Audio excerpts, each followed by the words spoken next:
everybody. We're here to continue our Equine Model Citizen program. And the first online phase 1 exercise is going to be teaching your horse to back out of your space on rhythmic, light, and energetic pressure. And you're going to want to go ahead and start this exercise with a few different tools. One, of course, you absolutely do need a rope halter with 4 knots, okay? You're going to need a lead rope that's got some pretty good feel to it, whether that's a tree line rope or something such as this with yacht braid. It doesn't actually have to be this long, but you don't want it to be super short, and you do not want something like a 20-foot line. You are going to need some sort of a tool to basically push your energy from your body if the horse doesn't read you initially off.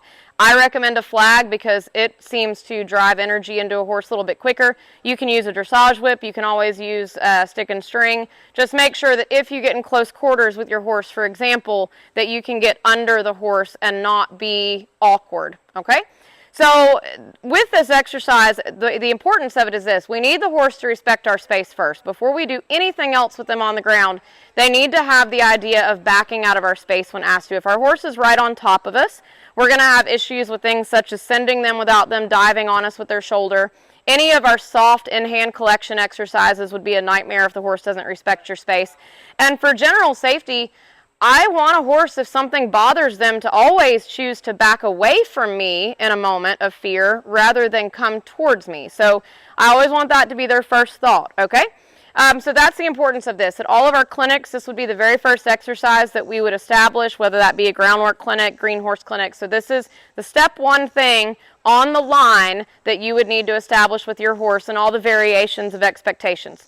Okay, so for starters, I'm going to go ahead and tell you guys, I don't care how you get it done as long as you get it done, okay? In other words, if your horse backs off of underhand like that, that's fine, okay? If you and your horse feel less awkward going side to side like this, see this horse doesn't respond as well to that and he wants to get crooked, that's fine if that works. If you've got a really pushy horse, okay, that is kind of getting high-headed and not budging, I will get in their head space like so, and as soon as he backs up, I will get off of him, okay? I don't care how you have to go about doing it, as long as you get the job done. I've even had some horses that don't believe in this, and I would turn, this particular stick doesn't have a handle on it, but if it had a rubber handle and I had a really pushy horse, I would walk in rhythmically, and sorry Waco, you're going to get thumped on the nose for no reason. I'd walk in and give him a thump on the nose. Notice I didn't go out of my way to thump him, I'm just letting him know that if he doesn't back up, he's going to get thumped, okay? That's obviously not my first resort, but I want you guys to see kind of the levels of effectiveness with your tool.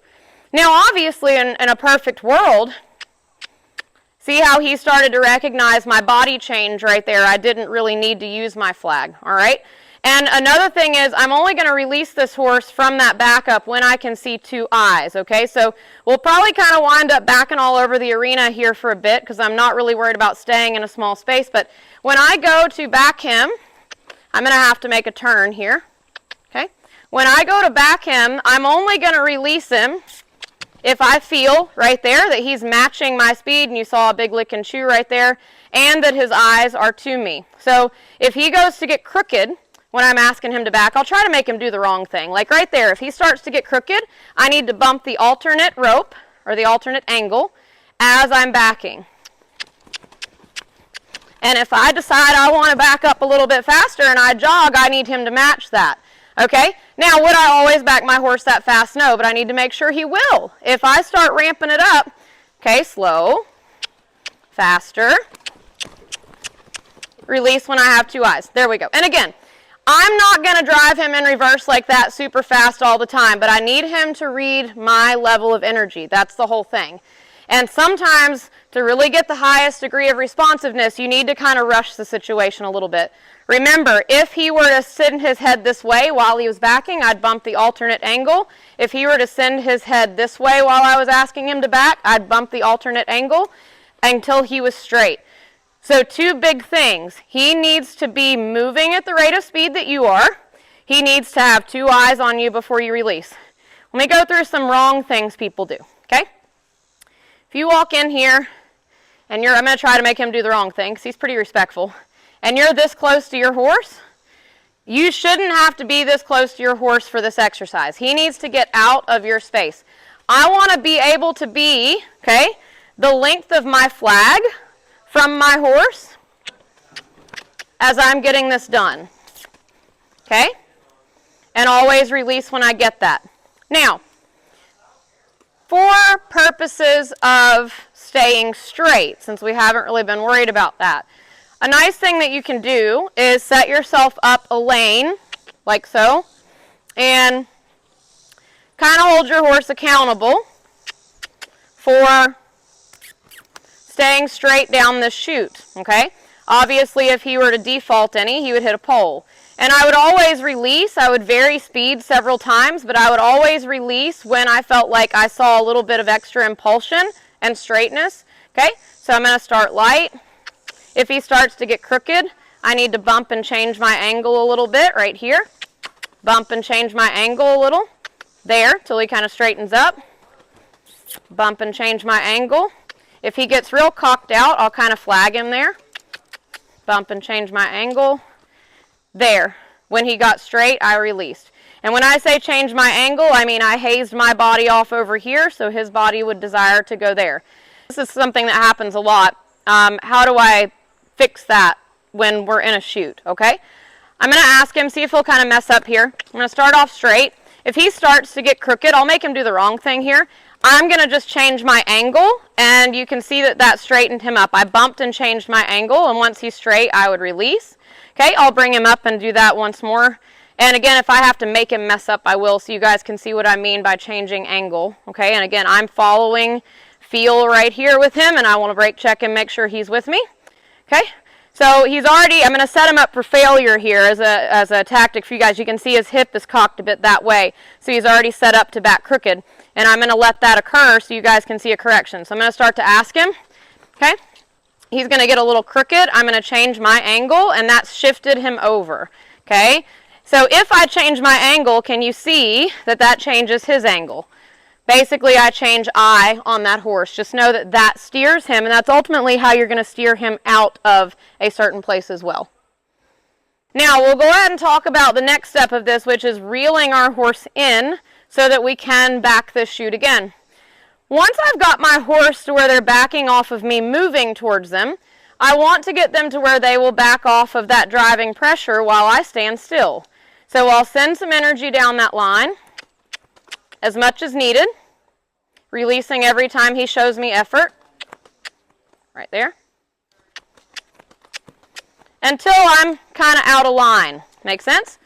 I want to get him, there we go, till I'm kind of out of line. And obviously in an ideal world, I'd play around with my energy a little bit to where I didn't have to use as much, okay? Now when I reel him in, I want to make sure he's only taking one step at a time, right there. See, he followed the feel of that rope. If he came any more than that singular step, I would rock him back. I don't want a horse to just assume that they can barge in on me. There was an extra step. I don't want a horse to assume that they can barge in on me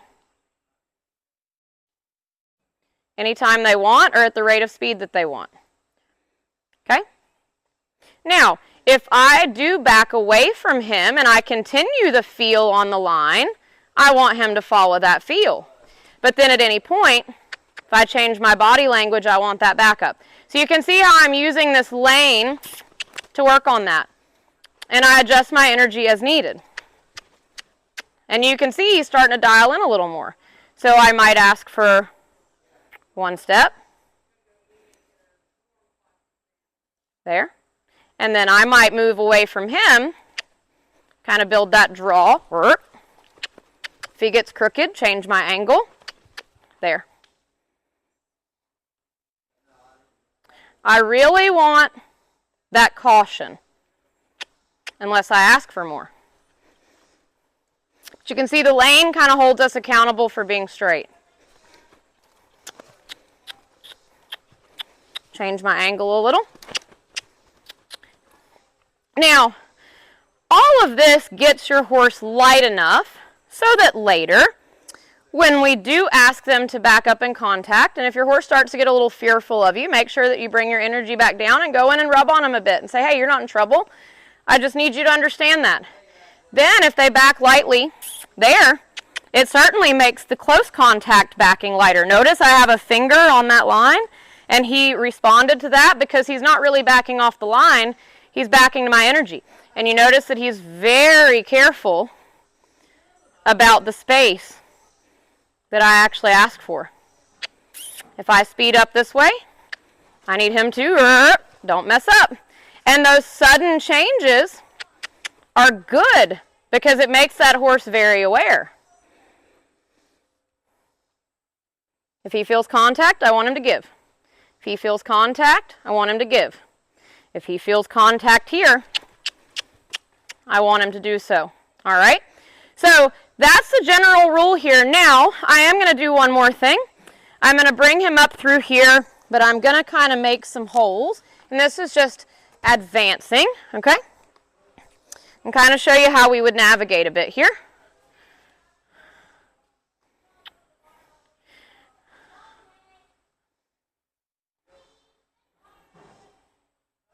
I really want his speed and timing to follow the feel of my request. So you'll see me changing a lot. And I need him to change with me. That's where that communication starts on the ground. So I'm going to ask him to back a little bit slower this time. So my energy is going to be a little lower because my goal now is to guide him straight back and then out that hole I created. So I'm still going to use energy. But I'm going to change my angle here, which changed his angle. If I overshoot, I will correct and back him through. Then, just for a little bit of an experiment here, if he gets lazy, I'll amp it up. I'm going to change my angle again. Notice I'm bumping his nose through the angle change till he lightens up. Change my angle. That's going to naturally yield the hind quarter. And at this present moment, I don't care if he's a little bit head tossy right now. There, so you guys see I made my way through that hole, back around again. It was a little sloppy, but I never had to get in there and push him. I never had to get underneath him.